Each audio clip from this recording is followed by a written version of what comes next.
conocéis. Casi que en lugar de enunciar todo lo que ha hecho, dónde se ha formado, todo lo que ha publicado, que lo tenéis ahí, que ha sido muchos libros y de los que todos los fotógrafos tenemos en casa para disfrutar y para estudiar. Él se formó en el ICP y eso se nota en su fotografía en Nueva York. Le decía antes que hasta se nota quiénes fueron sus maestros, ¿no? Y eso no ocurre mucho, que un fotógrafo llegue ya con la mirada y con la voz y con el estilo opuesto, ¿no?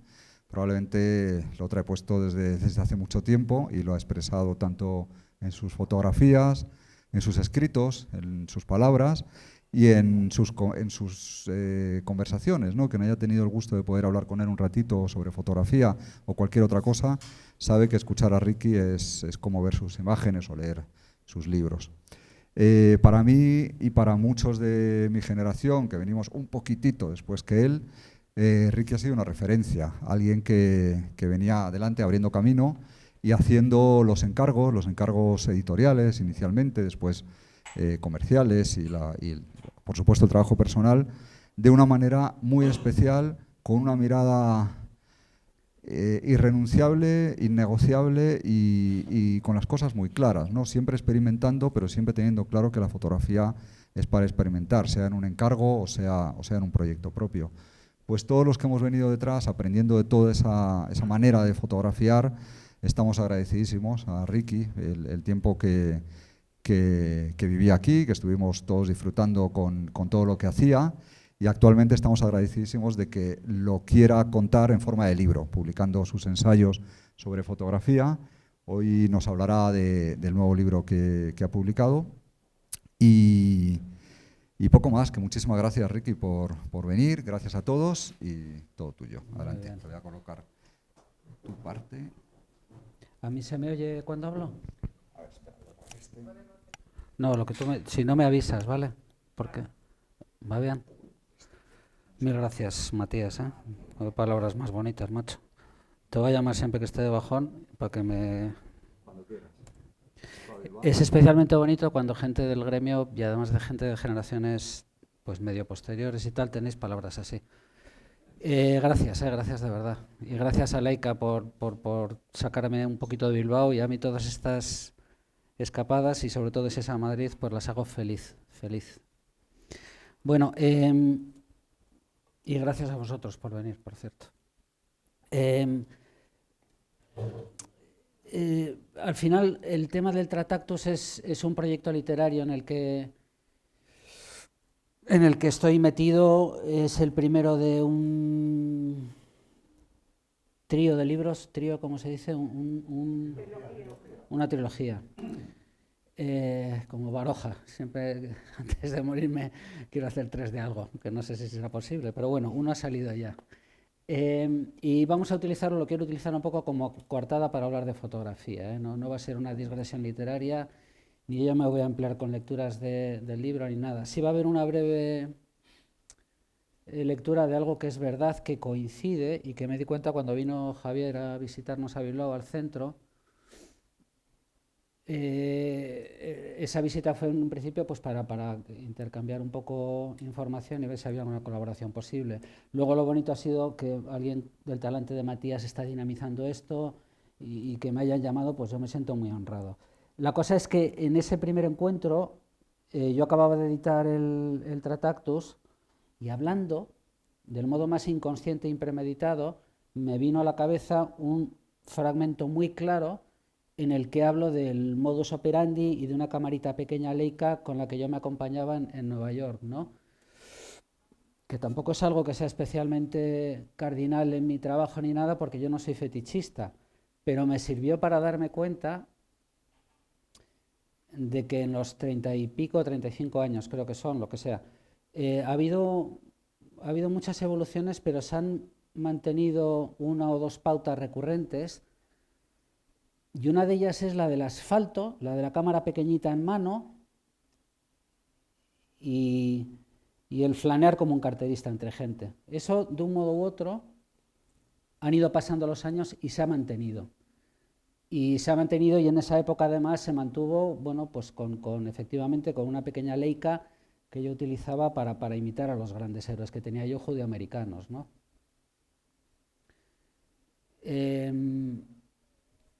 Os voy a explicar un poquito el libro, haré una lectura un poquito de justo ese momento y luego ya paso a enseñaros lo que para mí es más o menos un elemento común que se viene repitiendo en distintos tramos de mi trayectoria, que es el asfalto, la jungla urbana como un escenario para cazar situaciones, ¿de acuerdo?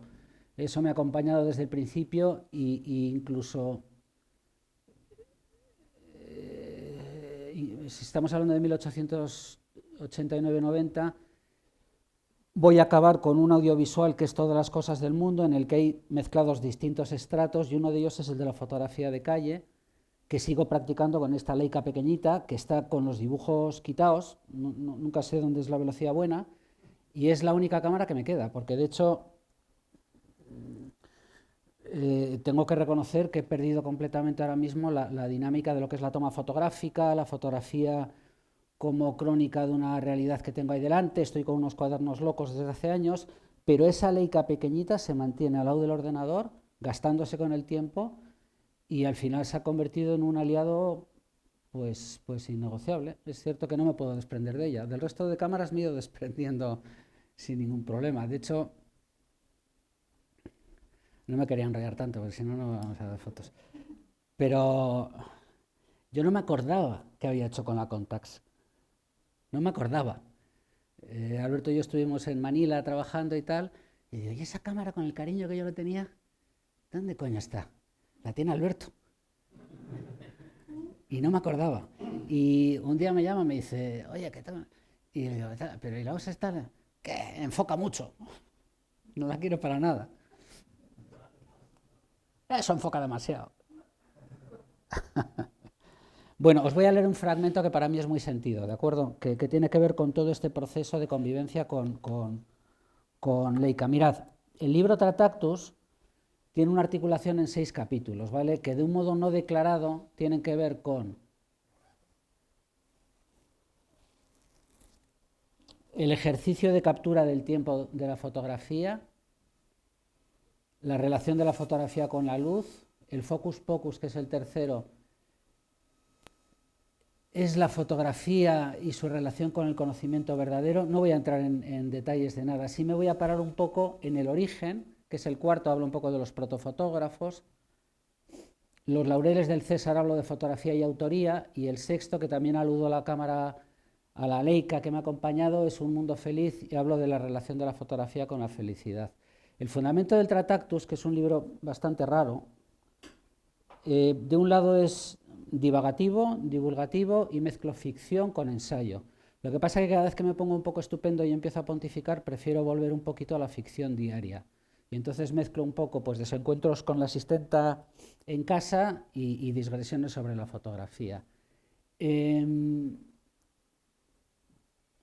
Voy a pasar este es el origen, luego os hablaré de esto, que no es casual, y esto está en el libro además.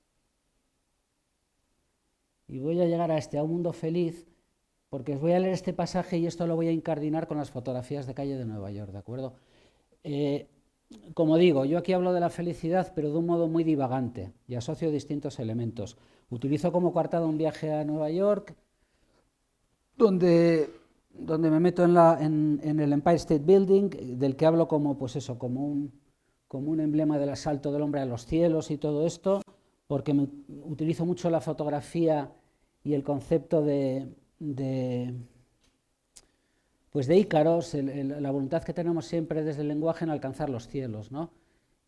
Utilizo también esta fotografía de Lewis Hine, que además tituló Ícaro, y hablo de la paradoja de que todo esto, que al final es un intento del asalto de los cielos no consumado, que es explicar desde el lenguaje la realidad del mundo, al final acaba en fracaso.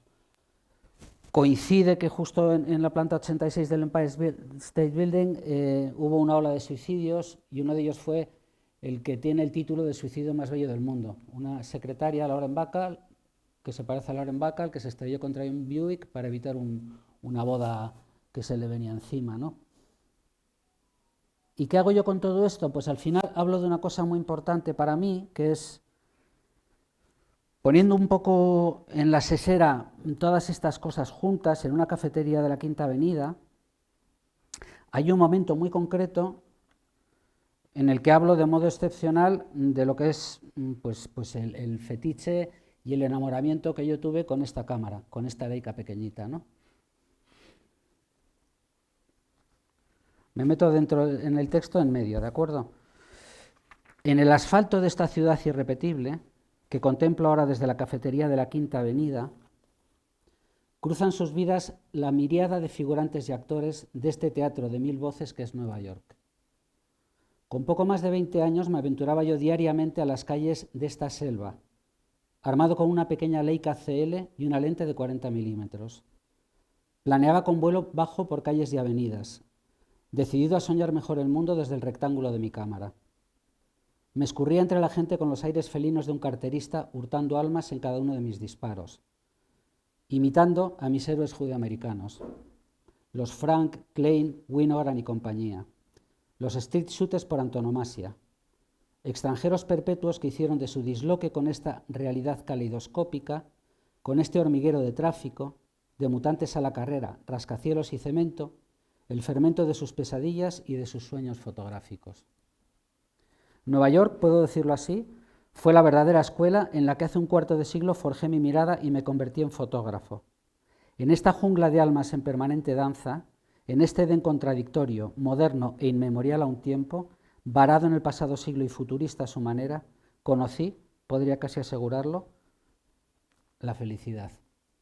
Esta fue yo me acordaba más que con Javi, un intercambio improvisado que tuvimos, y ahí, a partir de ahí yo cobré conciencia de que había un elemento cardinal a mi trabajo que me seguía y que me perseguía dependiendo y con independencia de los proyectos, que era el tema del asfalto, la fotografía de calle. Hablar ahora de street shooting, que es un subgénero un poquito que las corporaciones ha convertido en motivo de mercado, tampoco es interesante, pero sí que creo que ese concepto de fotografía de calle en su esencia más genuina es absolutamente sustancial a la fotografía. Y sí que creo que yo me eduqué y eduqué la mirada al final en ese maridaje que yo tuve con esa pequeña Leica.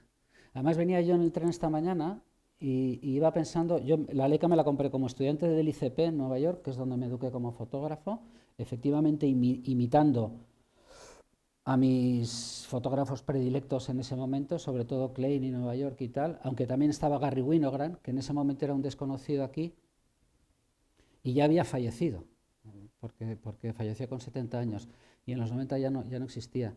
Y yo me puse a torcer fotos todo el rato en Nueva York con la Leica CLA, porque Garry Winogrand tuerce mucho.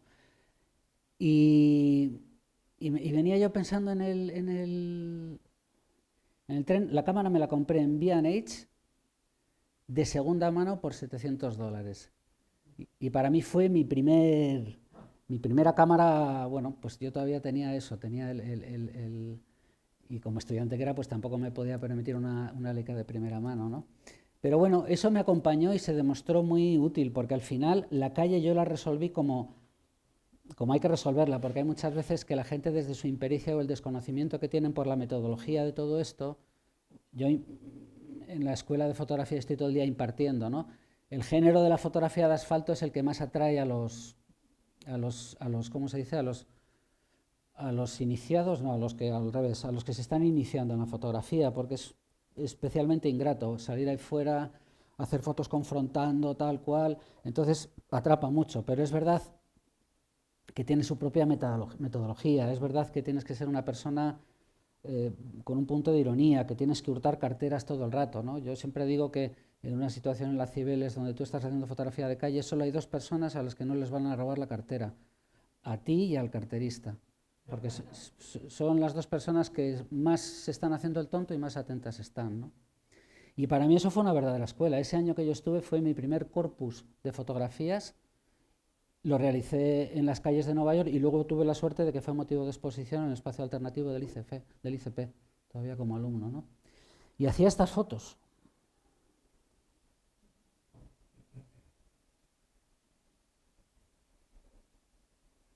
Luego revisando el portafolio, hay una veintena, una treintena.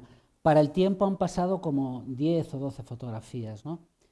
Entre otras cosas, lo que he hecho es eliminar, yo creo que igual me he pasado, pero he eliminado bastante horizonte torcido, que al final era un cliché que se me estaba imponiendo en las fotografías.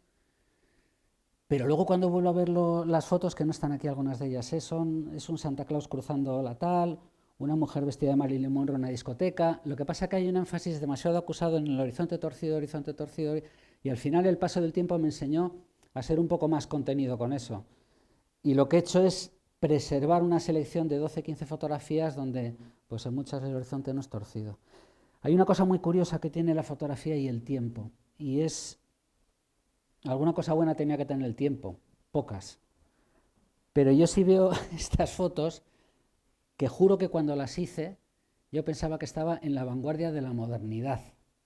Y yo veo ahora esto y digo, pero si esto parece una foto fija de una peli de la Metro de los años 50. Esa lectura ¿es porque es reproducido del libro o es porque el negativo lo trabajaste exactamente? No, eso es la calidad del proyector de Leica, que es una porra.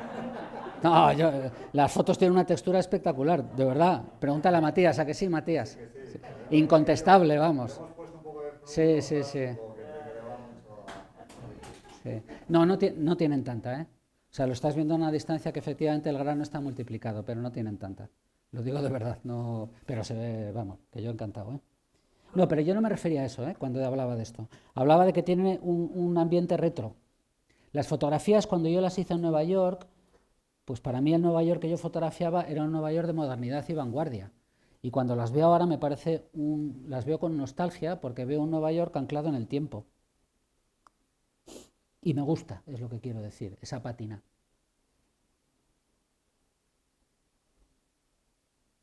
Cago en 10, yo que creí que las fotos eran perfectas.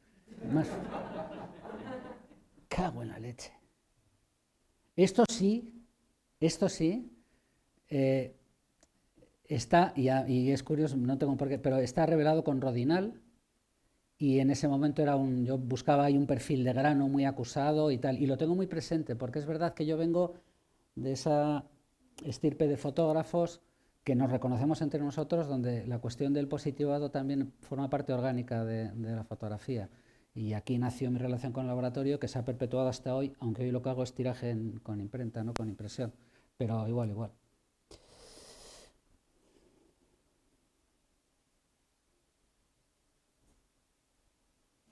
Y la Leica CL, ¿a quién conoce la Leica CL? ¿Hay alguien que conozca la Leica CL? La Leica CL es una cámara corta.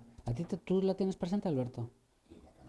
Porque es una cámara corta, ocupa menos de lo habitual. O sea, el largo habitual, de hecho, el arrastre había que hacerlo más, pero se metía mucho mejor en la mano. Y la tontería es que uno podía enfocar con el meñique. Yo no es que fuera... A ver, el street shooting cuando uno lo practica con diligencia y al asalto de la gente es con una mano, no es con dos nunca. El verdadero, el de tal, tiene que ir con una mano todo. Entonces estas cámaras de foco manual, esta lo que tenía era abajo y llegaba el meñique llegaba abajo. Yo lo dejaba siempre en 2,5 metros. Y si estaba un poquito más cerca, pues empujaba un poco para que tal. Y si estaba más lejos, intentaba hacer así. Y poco más, ¿eh? Quiero decir, a partir de ahí... Pero a ojo, pero preenfocando. Luego por ejemplo, con esta pequeñita que es un pepino, no me acuerdo nunca cómo se llaman, las Deluxe, las V-Lux, estas tal, yo sí que preenfoco siempre, bueno, no voy a hablar del presente, pero lo tengo tan interiorizado que es claramente foco automático, sin ninguna duda, y yo preenfoco siempre al suelo en la distancia que creo que va a ocurrir. Entonces dejo el botón a medio y luego pumba. Eso lo tengo muy interiorizado, muy de... Y el digital es curioso porque hay dos cosas respecto de este tipo de fotografías. De un lado, la suspicacia en la calle es mucho mayor, el encono, hay mucha gente que se empeña en imitar a Cartier-Bresson o incluso a Willy. Eso es impensable. La fotografía de Willy en Coney Island con toda la gente saludando a Willy desde arriba. Willy, vosotros subiros ahora... Bueno, aquí no hay playa, pero asopelan a la torre del salvavidas y pedir a la gente que os salude y tal. Aparece así, te mentan al abogado, la gente tirada en la toalla. Eso hace que sea un trabajo más singular. Tiene la singularidad de la época, del momento y del lugar, ¿no? Bueno, ese encono ha aumentado, pero de otro lado, la resolución que te permite ahora mismo una cámara de estas digitales, no me refiero a resolución en cuanto a información por superficie, me imagino a ir como una cuchilla por la calle. Eso era impensable hace tiempo. Ahora puedes hacer situaciones que antes ni te podías plantear. Eso, y que como hay tanta gente haciendo fotos, pues es más fácil camuflar un poquito el acto fotográfico. Y eso yo pensaba que no tenía vuelta. Yo pensaba que la calle se había vuelto directamente cada vez más áspera y enconada y que cada vez iba a ser menos abordable, pero no es el caso. A esto me refiero yo con lo de la RKO. Es que, pues eso, el tiempo, porque yo ahora veo ese autobús y yo no era consciente cuando lo hacía de que eso iba a parecer de una película de Marilyn Monroe.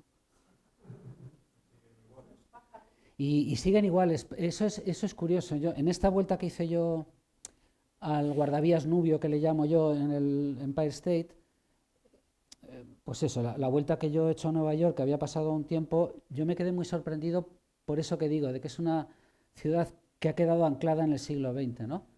Y bueno, le da esa particularidad, pero a mí me llamó mucho la atención eso, sí.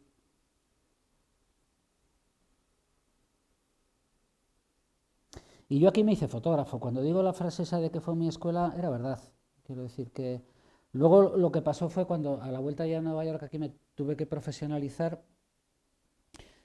Bueno, quiero decir, lo hice con me tuve parece por imperativo, lo hice con encantado, pero bueno, todo esto no era. Hice reportaje humanitario, viajando, niños de Chernóbil, ensayo gráfico, una metodología distinta completamente que tenía que ver con trabajar con un equipo grande, interactuar con la gente, nada que ver con todo esto. Y eso fue un lapso como de 10 años y luego curiosamente volvió esto en la forma que os enseñaré ahora.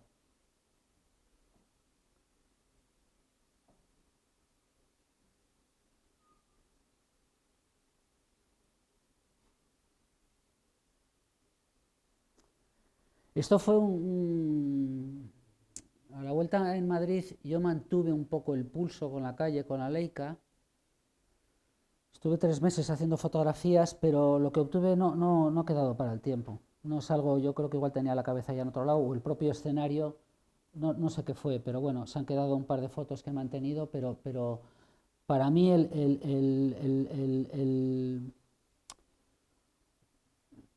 capítulo introductorio a lo que es mi trabajo y todo eso fue ese año que yo tengo tan claramente articulado en fotos en la calle en Nueva York, ¿no?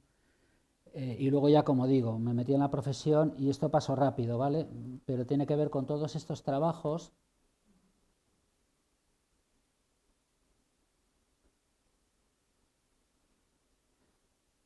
Hasta llegar otra vez aquí. Permitidme el interludio rápido, ¿de acuerdo? Porque sí que quiero mantener un poco el concepto, que es todo eso que habéis visto en el medio tiene que ver con una manera de trabajar en la que no se trata de esconder en la mano la máxima potencia fotográfica y aparentar que no eres profesional, que es un poco el fundamento de lo que es para mí la poética del asfalto.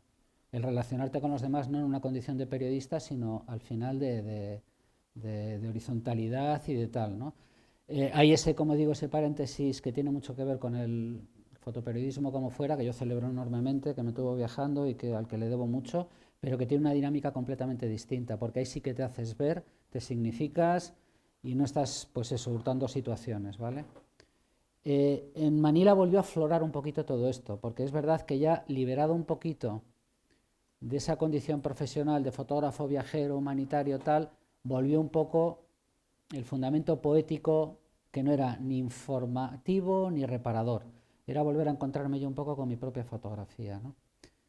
Y ahí se mezclaron un poco los registros. En Manila es un trabajo muy amplio, donde hay retratos, hay de tal, pero ya empieza otra vez a emerger lo que es esta fotografía pues de calle. No quiero... Tengo prevención por llamarla foto de calle, por no parecer que estoy como codificándola demasiado, ¿vale? Pero bueno, tiene que ver con esto, ¿de acuerdo? Os he hecho simplemente unas fotitos, he sacado 3 o 4, ¿vale?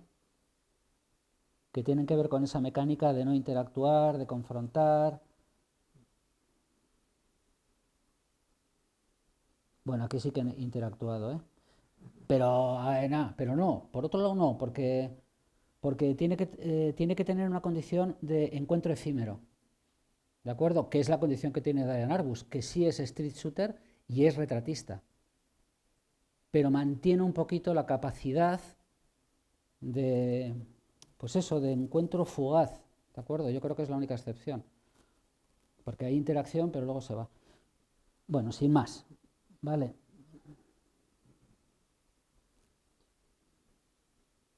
Pero yo aquí recuperaba un poco lo que para mí es, yo creo, la genética en la que yo he crecido más sustancial. Y esto ya es un entremés curioso porque ya después de esto, y han pasado, pues 2007, han pasado 15 años, ha habido un interludio largo, es que no sé si son 15 o 25, porque el tema del 90 al 15 son 25, ¿no? Joder, me hubiera dado tiempo a aprender lenguas muertas, me cago en la hostia. Pues aquí sigo con la Leica. Bueno, pero esto es verdad, es otra vez otro ejercicio que por primera vez retomo simplemente la pulsión poética con la realidad, me libero de cualquier premisa que no sea la de simplemente hacer metáforas con lo que me encuentro. De hecho, es un proceso de adopción en Ucrania, son unas fotos que ahora mismo para mí tienen una lectura especialmente emotiva, pues porque de repente las retomas y dices, joder, ¿no? Parece mentira que uno fuera ahí a fotografiar en un escenario de lo que hoy es un conflicto de invasión bélico, no, es una cosa... Pero bueno, es cierto, y sí que es verdad que coincidió que fue el proceso de adopción en el que yo estuve un mes con mi mujer, con Marta, adoptando a nuestro hijo, a Nicolai, ¿no? Pero afortunadamente con el imperativo autoimpuesto de no hacer nada que tuviera que ver con la crónica de un proceso de adopción, nada. Era simplemente encontrarme otra vez a mí mismo, proyectar en el telón de este sitio lo que eran mis anhelos, mis temores, utilizar la cámara como una cámara lúcida que proyectaba, en lugar de intentar yo explicar el mundo, utilizar el mundo para explicarme a mí mismo. Y al final todo tiene que ver con eso, ¿no? Y con esa cosa pues hice lo que son una quincena de fotografías que han quedado pues como un poemario visual que he titulado No Vodka on the Moon. Y que aquí os lo he mezclado con lo otro. Mirad, hablando... Bueno, luego si queréis, que no quiero yo tampoco...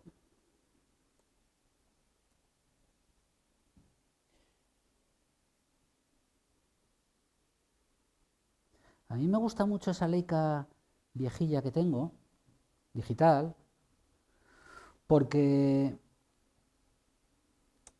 era muy lenta, no me acuerdo, era la primera generación. Pero es cierto que sacaba ruido en cuanto la forzabas a 200. Y era un ruido bonito, se parecía mucho al Tri-X. No es tanto como el que estáis viendo aquí, creedme, o sea, que el ruido es de la tercera fila para allá, ¿vale? Pero, o sea, hay veces que en las siguientes generaciones, a veces que fotografío, ¡joa!, me aturden del exceso de información por superficie que tienen. Y en cambio esta era rudimentaria. Y de algún modo yo conseguí vencer mis miedos y mantener un poco un discurso matérico viniendo del Tri-X con la cosa digital, que me intimidaba mucho. Esto es Odessa, en el mar de hormigón. No, es digital esto. Digital. Sí, no, eso es, lo que decía era que se parece a la película. Sí, sí. Esta cámara, por cierto, es la cámara que tiene el ¿cómo se llama? El sensor, ¿cómo se llama el cacharro? Donde van los píxeles. El sensor. Es panorámico el sensor. O sea, en origen esta foto es así. Luego yo la he tenido a veces que recortar por normalizar el proyecto. Pero el mar de Odessa que yo tengo de esa experiencia es casi la única foto que no tengo recortada porque yo no quería hacer un trabajo de panorámicas. Pero no es que yo la haya, es al revés. Lo que me trae a... ¿Por qué no hay nadie haciendo cámaras con sensor cuadrado en el mercado? Si os lo ibais a llevar, el primero que haga eso se lo va a llevar. Nadie. Todo Dios. Tú no sabes la cantidad de gente que está haciendo... Pero no vale. O sea, sí vale, pero hablo desde la más pura codicia del mercado. O sea, si yo fuera alguien de Fuji, Leica tal, digo, ¿a qué están esperando para hacerse con ese mercado? Bueno, mira la codicia del mercado, que las fotos de Instagram originalmente son cuadradas. Ah, ya, sí, sí. Pero, a ver, yo asisto mucho al proceso de educación a la gente en la que está buscando permanentemente, cuando se forma en fotografía, nichos en los que significarse ellos. Por eso hay mucha gente haciendo analógico desde el desconocimiento, porque le parecen una alternativa al común denominador de la... Buscan nichos. Y la gente sí hace a veces cuadrado porque quiere tal cual, pero no lo hacen en la alianza con una cámara que les da ese lenguaje. Tendría un mercado seguro. Probablemente la idea de Leica. Sí, eso es verdad. Pero sí, las Hassel digitales, eso de todo el rato, pero no han bajado el rango de uso que tiene que ver con esto, con lo de la Rolleiflex, la tal, la cual, lo de pim, pam, pam. Bueno, ¿y qué puedo deciros de que Biodesa? Pues a mí me da un vuelco en el corazón, porque al final todo esto que para mí es pues un poemario... ¿Las tenías preparadas ya para esto antes de que pasase lo de Ucrania? Sí, sí, de hecho había hablado con Matías. No, estas fotos, vamos a ver, sí, porque al final, o sea, si tú ves la web, yo tengo 7 proyectos y No Voz Condom es uno de ellos. Y ha sido motivo de exposición ya en varias ocasiones. Lo que no ha tenido nunca es una publicación, que me da mucha lástima. Y nunca he podido traerlo a Madrid y esas cosas, pero quitando eso, forma parte del andamiaje de mi trayectoria. Lo que sí es una excepción en cuanto al tamaño y medida, porque siempre me he manejado en proyectos que tenían un destino de libro y entonces eran como extensos. Y para mí esto tiene el encanto particular de tener esta medida. Pero sí, y de hecho, insisto, es un momento de descontaminación de mi propio trabajo en el que yo retomo la pura intención poética con la foto y la libero de todo. O sea, aquí me libero completamente ya digo contaminación, pero entendedme bien, no lo digo en un sentido peyorativo. Mi evolución me marcaba un desapego con el periodismo del que venía y el fotoperiodismo, ¿no? Entonces poco a poco me iba liberando del tamaño de las cámaras, del aparataje, de la chaqueta verde, del tal, y al final aquí me reencontré un poquito con lo que había empezado en Nueva York, que era el utilizar la realidad para hacer poesía visual o como se llame, ¿no? Sin pretensiones de tal. Y aquí volvió otra vez a emerger.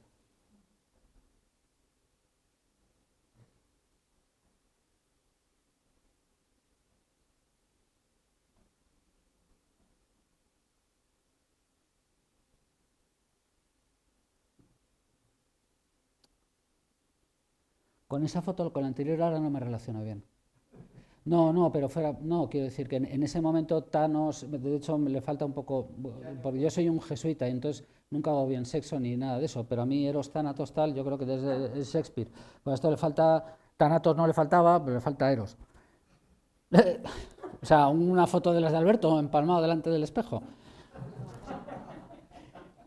Para los universales de Shakespeare, ¿no? Pues hay que dimensionar el trabajo, pero yo ahora cuando lo veo y lo veo, me identifico mucho con este trabajo, soy yo en ese sentido, o sea, y me reconforta un poquito haberme demostrado que puedo ser un poco romántico, porque a veces me paso de áspero y de irónico, ¿no? Y todo esto para mí me reconforta, me reconcilia conmigo mismo. La foto anterior simplemente tiene que ver un poco con esa pulsión de melancolía en la que yo estaba en un proceso de adopción que no era para nada cascabelero, o sea, todo eso es muy intenso, muy tal, yo tenía mi propio proceso, Marta mucho más fuerte que yo me cogía de la mano de Marta que me llevara por ahí, pues yo era un alfeñique emocional total. Entonces toda esa melancolía pues la proyectaba en todo lo que veía, ¿no? Y de ahí que también haya esa situación. Es cierto que ahora en el contexto bélico pues parece casi yo qué sé. Esta sí que tiene un grano Rodinal multiplicado por 200, porque la hice detrás de una ventana de un taxi con un vinilo gris, todo. ¿De qué año son estas fotos?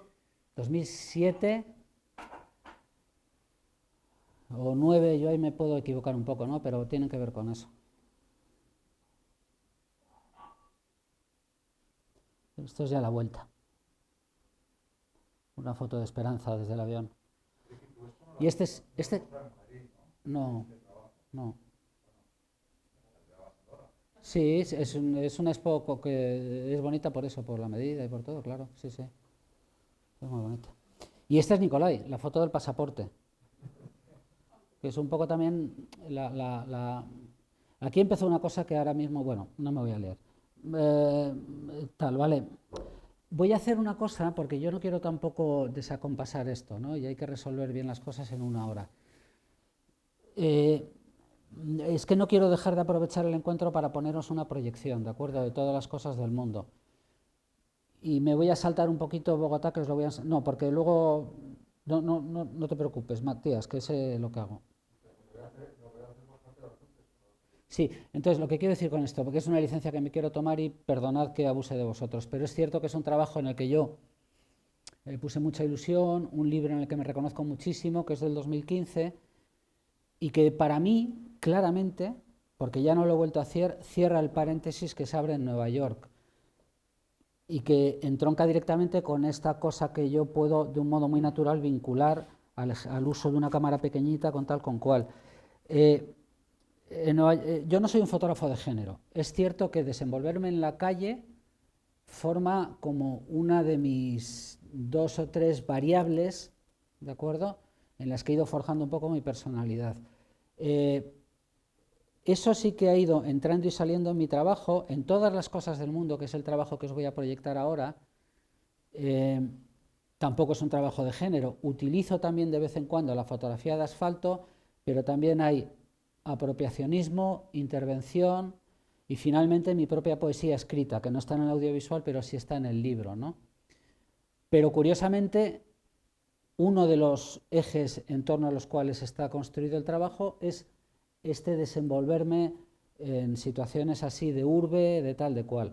Por decirlo todo, yo tengo una conciencia muy clara de lo que empieza con los judeoamericanos y acaba con el hombre este irlandés que es un prodigio. ¿Cómo se llama? El de Mafre. No, no. No. ¿Es Donovan Wilde? No. Hombre, ahora hay una persona que es espectacular, que ha reinventado la fotografía de calle de un modo increíble.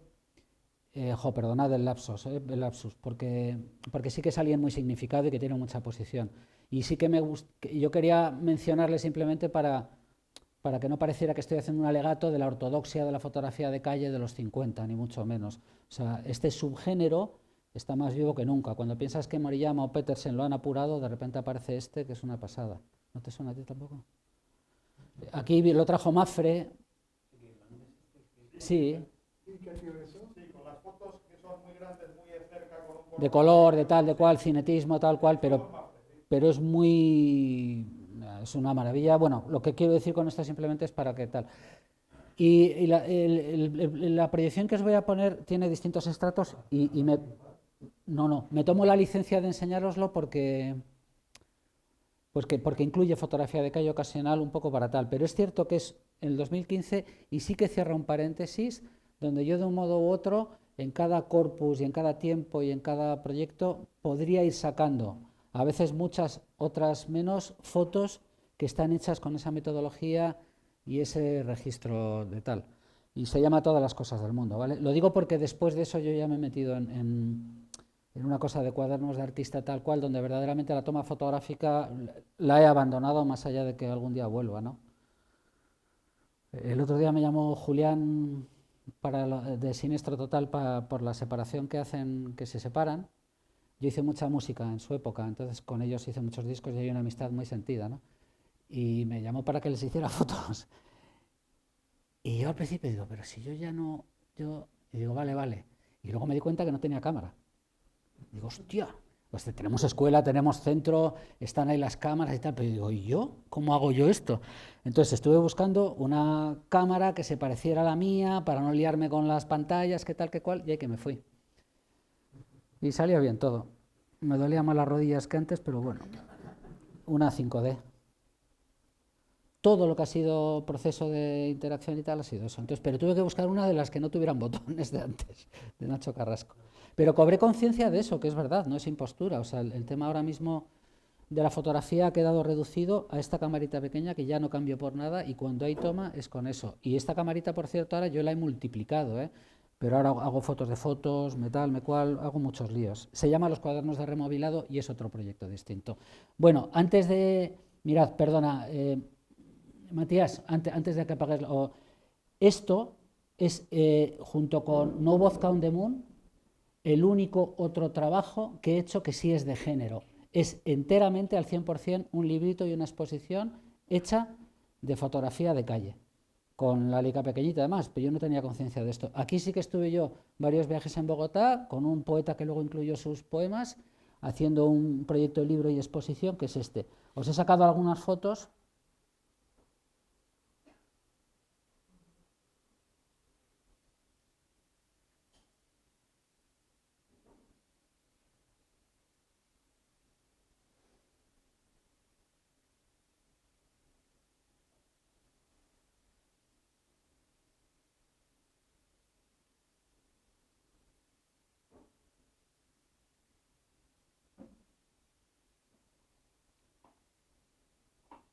Perdonad que vaya rápido, ¿eh?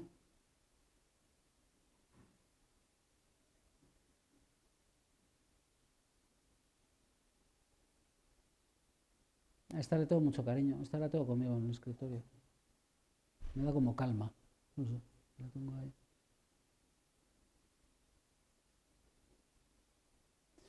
Bueno, aquí quería llegar, ¿de acuerdo? Disculpad el acelerón, porque tampoco era propio de... Pero sí que quiero por lo menos acabar con algo que esté armado para un auditorio, ¿de acuerdo? Más allá de ir pasando fotos y hablando. Son 8 minutos, es un poemario visual y escrito, los poemas no están aquí incluidos, salvo 3 de ellos, que es una locución mía que intervengo con un trocito, ¿vale? Y el resto son las fotos que dan contenido al libro y a la expo, ¿vale? Y luego ya, si queréis, ¿estamos bien de tiempo, Matías? Sí, luego hay para unas preguntas. Sí, ahí me dices tú, ¿vale?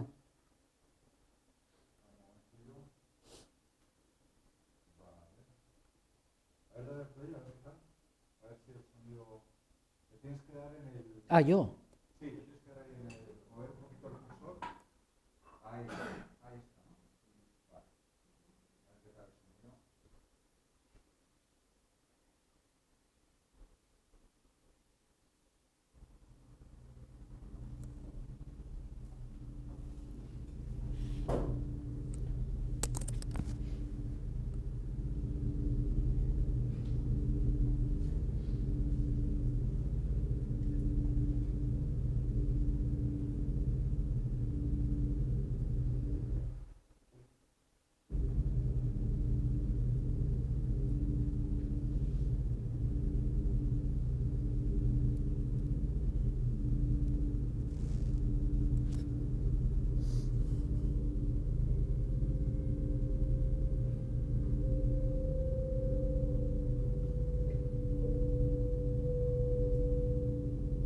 Recurría al espejo en busca de un certificado de su existencia y la que dudaba continuamente. Al temor de enfrentarse al vacío, sucedía el fugaz encuentro con un extraño de la boca doceña, que resultaba ser el mismo. El tiempo, molinillo infatigable, reducía ese breve destello de certeza a un recuerdo que, como toda memoria, resultaba poco más que una vaga ilusión.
Voy volando en el mar de una noche sin luna, suspendido en el océano infinito de mis pensamientos. Buceo en este cielo de agua negra, secas de lágrimas mis mejillas, los labios apretados para no olvidar, o para olvidar. En mi aleteo de silencio ciego, olvido cualquier razón por la que respirar. Abrazado a estas nubes de sombra, sé que no moriré nunca.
Veo mis fotografías orillarse con el paso del tiempo, en una negrura que crece y rueda hacia lo oscuro.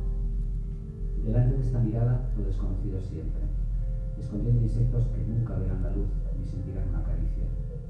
Como si el silencio quisiera alcanzar la oscuridad, y el hombre retrasara continuamente este plan solar con sus fervores poéticos, sus dentelladas al hueso indistinguible de la vida, velando con palabras el cadáver de los largos días infinitos, ametrallando el mar sin nadie ya que le proteja del fuego y de los tigres, a la espera del tiempo del silencio. ¿Quién cubrirá entonces con su manto los hombros del vacío sin lágrimas?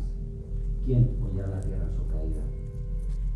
Pasará entre tanto el instante de las sombras y de las risas, de los bailes y de los lamentos, y entre el polvo de todo nuestro ayer brotarán mudos los almendros, sin nadie ya para contemplar sus flores,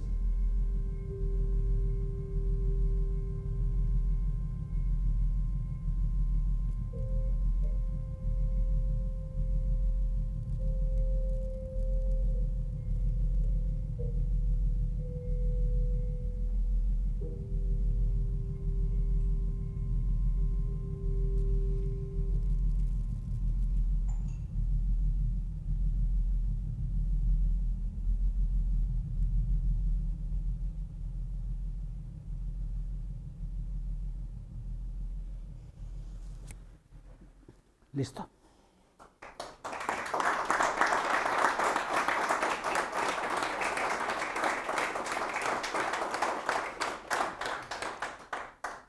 Bueno, Matías, tú marcas los tiempos y tal.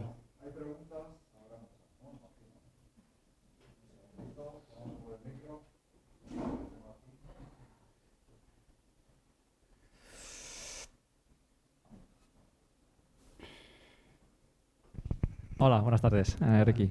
No sé si mi pregunta es una pregunta técnica o una pregunta emocional. Quería saber qué patrón o qué criterio aplicas para decidir si vas a hacer una toma buscando la nitidez, el desenfoque, el grano más el desenfoque. ¿Hay un patrón o es algo espontáneo? Gracias.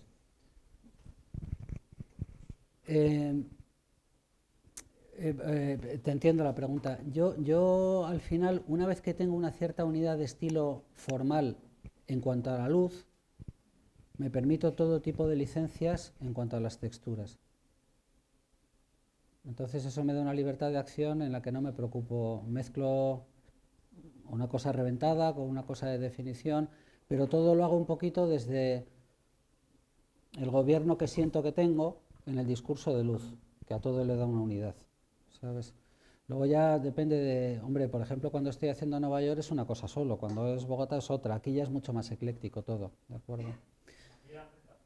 ¿Perdona?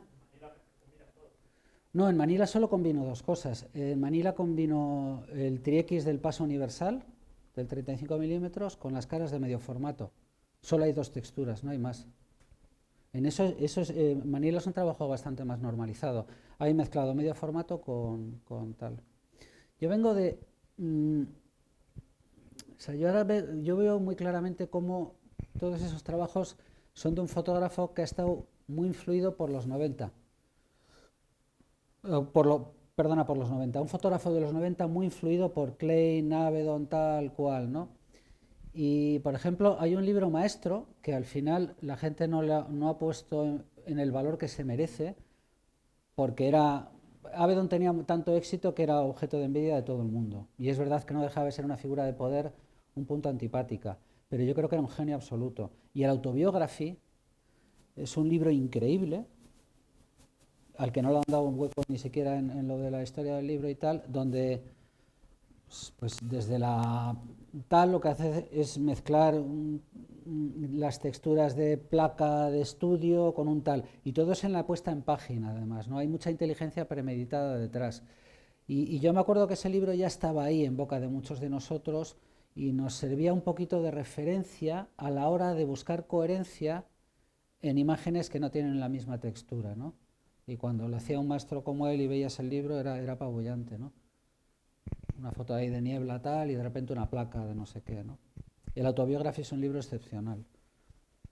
Oye, Ricky, yo te quería preguntar, tú hablas mucho de tu influencia americana y se nota en tu fotografía, evidentemente, o sea, y los judíos fotógrafos de calle que has nombrado, pero justamente en las texturas yo veo como mucha influencia de fotografía japonesa, asiática, mucho Moriyama y incluso Sí. yéndonos ya más hacia Europa, Antoine d'Ágata, todo eso que vino después o que era Sí, que nos marcó a paralelo. una generación entera. A mí me Sí. cambió la mirada. Así de claro, vamos. Yo maté a mis héroes judeoamericanos cuando vi una exposición de Antoine en la FNAC, pequeñita, subiendo de las escaleras, había unas fotos ahí. El trabajo además que a mí más me gusta, que es el Insomnia se llama, con los colores, tal, porque tiene lírica, tiene romanticismo, no es tan macabro como ahora, que ahora de verdad te reta Antoine, ¿no? El Antoine de los 90 y Petersen, pues, y entonces yo formo parte de esa generación. Para nosotros fue el gap que yo vi en Arles y tal, entonces cambia. En el año 2000 y pico, después de Manila y tal, era imposible sustraerse a esa influencia. Pero luego también uno tiene que ir mudando de héroes. Tienes que matar un poquito a los referentes esos. Quiero decir, de hecho, esa segunda generación fue la última vez. A partir de ahí ya la fotografía no se nutre de fotografía. Mi fotografía. O sea, después del 2007, 8, 9, el nutriente, da igual que sea, y por motivos muy distintos. Darío Villalba, es imposible que no te afecte una relación con Alberto. Imposible. O sea, para mí es un referente ineludible. No por cuestiones formales, pero por posicionamiento. Darío Villalba, como digo, lecturas, ahí empieza otra generación distinta. Y yo creo que eso, bueno, pues yo sí creo que al final todo esto que uno exhibe con mucha...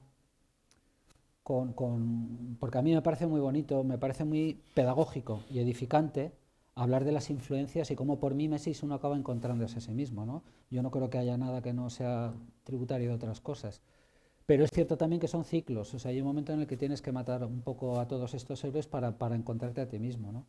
Y estos de los que yo he hablado, que prácticamente es de lo único que he hablado, empiezan y acaban a la de 15 años, vamos, acaban.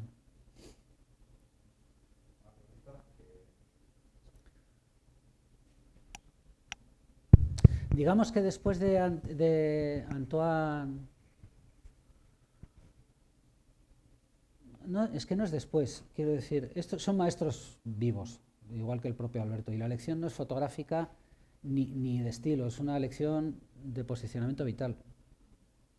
Entonces eso, cuando vas cumpliendo años dentro de la disciplina, te das cuenta que al final es un medio de expresión en el que tú tienes que dar cuenta o de ti mismo o de la realidad, lo que quieras, pero que las coordenadas no pueden empezar y acabar dentro de la fotografía. No puedes sacrificar emociones en favor de la ortodoxia fotográfica, tienes que sacrificar la fotografía para hablar de cosas. Entonces estás más pendiente de lecciones que no sean fotográficas, ¿no? Incluye las fotográficas, pero ya es otra cosa. Muchas gracias, Ricky. ¿Se me oye? Sí, sí, perfectamente. Bueno, me ha llamado mucho la atención tu libertad creativa, que creo que la has mantenido a lo largo de toda la trayectoria, todo lo que has expuesto aquí. Tu personalidad estética, arriesgada, liberándote en cierta medida de exigencias técnicas comunes, que me parece muy bien. Y además es curioso porque veo que en ciertos aspectos mantienes algunos elementos de la época digital que tenías ya con el analógico, ¿no? Sí, claro. Me da la impresión que utilizabas Tri-X o incluso recording a veces, ¿no? Con un grano muy gordo, ¿no? Yo las pasé canutas. De todos modos, a ver, yo estoy un poco asustado con el tema del grano que me estáis diciendo, ¿eh? Quiero decir que... No, es bello, pero creedme, lo juro que doy fe que yo he pasado ya tiempo. La textura no forma parte del discurso cuando exhibo las fotos, ni en los libros. Es decir, yo igual tiene que un poco ver también con la distancia que estamos del proyector, o yo que sé qué, pero no es un motivo de preeminencia en lo que yo hago.Quiero decir que utilizo la técnica, pero luego la gente ve las fotos, quiero pensar, ¿eh? Hombre, ya pasó por unas cuantas exposiciones. Pero es cierto que aquí es un pantallón que tal, que yo mismo veo aquí una textura, pero que yo no tal, ¿no? Pero bueno, sí, yo las pasé canutas en la ordalía digital, porque no tenía ninguna seguridad, y fueron 4 años muy malos, hasta que de repente pues empezó otra vez a coger el tranquillo. Fue después de Manila, Ibérica, 2005, y esa inseguridad al final pues la superé, porque es verdad que encontré un flujo de trabajo en digital en el que yo no digo que las fotos sean naturales, pero por lo menos son creíbles en cuanto a que se parecen a la memoria de las cosas que he visto. Y en ese sentido es impresionismo fotográfico. Y para mí es natural eso, en oposición al artificio que a mí me creaba tanto conflicto a la hora de hacer fotografías yo, porque ya había encontrado un poco mi tal, ¿no? Y sí, ahora yo creo que sería más fácil para la gente de nueva generación que llegan, porque se ha distinguido, lo digital ya no es necesariamente, igual pues por este tipo de fotografías que íbamos haciendo, antes el digital estaba asociado al artificio, Y ahora ya hay una educación mayor y ya, bueno, pues hay una parte maravillosa de inventiva y de artificio, pero no tiene por qué. Bueno, una Pero me está cosa- tocando lo del grano. una Es la cosa, distancia. una cosa más La rica. culpa es de Matías. Una cosita más quería plantearte. Una cosita. No, termino. Perdón. Termino enseguida. No, es que también me ha gustado la permanencia tuya por el interés, la afición a la fotografía de calle, ¿no? Yo estoy viendo que hoy la fotografía de calle tiene muchos seguidores, ¿eh? Pero a la vez encuentra dificultades, ¿no? Estoy viendo como en algunos países, pues quizá un exceso de severidad respecto a la defensa de la privacidad está poniendo en marcha medidas represivas, ¿no? Yo he encontrado dificultades a veces porque al hacer una fotografía me venían a avisar que no podía hacerla, ¿no? Ya, pero hay que hacerla. En Londres es muy frecuente. Hay que hacerla. En Londres es frecuente, ¿eh? Hay que hacer la foto. Sí, pero quiero decir que hay una presión que antes no existía, ¿no? Nada, hay que hacerla. Y luego, Ricky, te quería plantear una cosa por si tienes la bondad de extenderte un poco. Sí. En un momento dado has hablado de la relación entre la fotografía y la felicidad. Coincido, pero ¿acaso podrías decir algo más? No quería, no, me das pie para hablar de algo fundamental que tiene que ver con el Tractatus y todo esto, y es lo siguiente, no es tanto que tenga que ver con la felicidad o no, simplemente no somos conscientes, o sí, de algo que está ocurriendo, que es muy signo de estos tiempos, y es que todos los valores importantes a nivel de comunidad del hombre, hoy, los estamos articulando y están hechos con las coordenadas que nos imponen las casas de corporación a través de la fotografía. Nuestra noción de la felicidad, de lo bello, de lo que es un destino interesante, de lo que es peligroso, de lo que no, está hecho al dictado de las grandes corporaciones. ¿Y qué están utilizando para imponernos esa noción? La fotografía. La fotografía.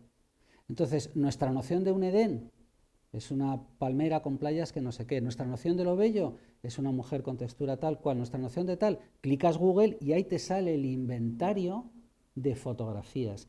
Y no es taxidermia, ni es pintura al carbón, ni mimo. Es fotografía, más que nunca. Entonces, de esto hay que ser conscientes.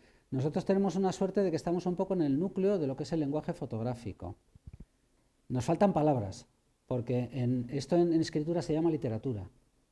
Desgraciadamente en fotografía no se distingue la fotografía promocional de la que fiscaliza, de la poética, de la que tal, porque no hay algo como escritura, literatura, tal cual, es fotografía y se mezcla todo.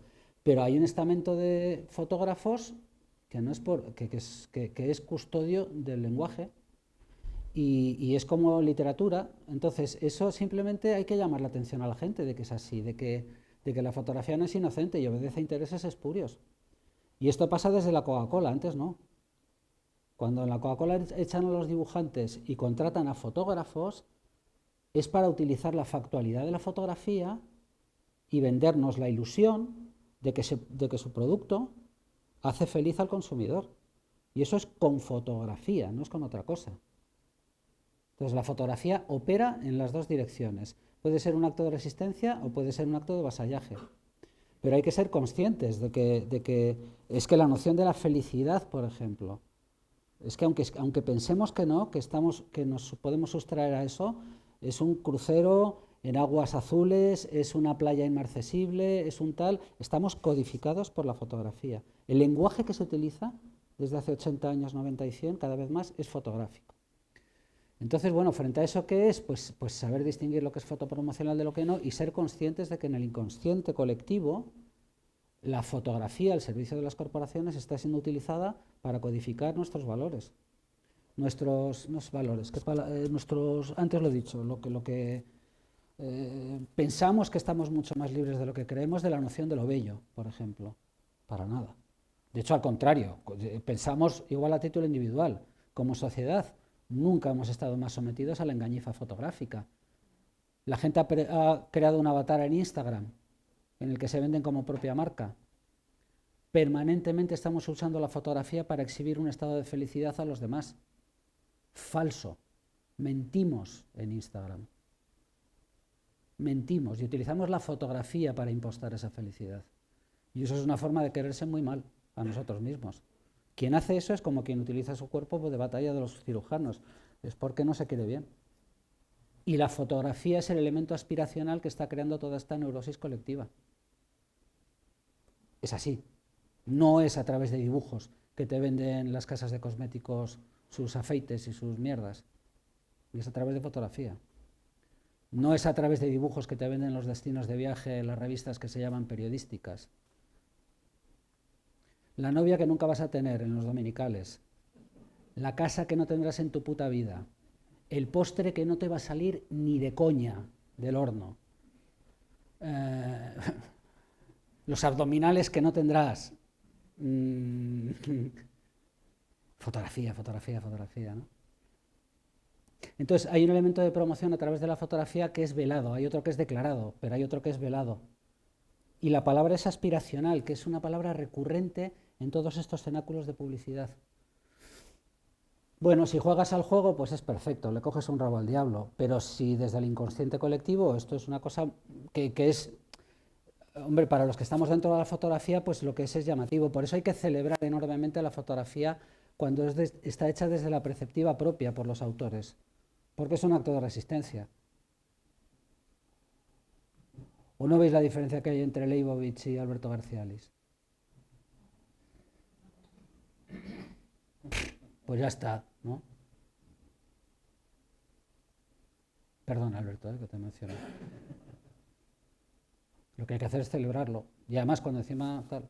Bueno, a eso me refería con lo de la felicidad o no, porque verdaderamente es así, o sea y luego es bueno, luego tiene más que ver con la condición de natura lapsa, el tema de que perdimos el Edén, la cosa para abajo, en cambio cuando va para arriba cogemos vuelo, y entonces es Ícaro, pero con la fotografía llega con sus alas demasiado cerca del sol, y al final es un poquito lo que tiene el Tractatus de fondo, que es hablar un poco... Tiene una nihilidad de fondo a la hora de admitir que cualquier lenguaje, al final, intenta explicar el mundo, pero no acaba de hacerlo. Y cualquier fotografía, por lo mismo, la más factual que haya, que es maravillosa por esa pretendida cercanía con la realidad, no deja de ser una fábula del mundo.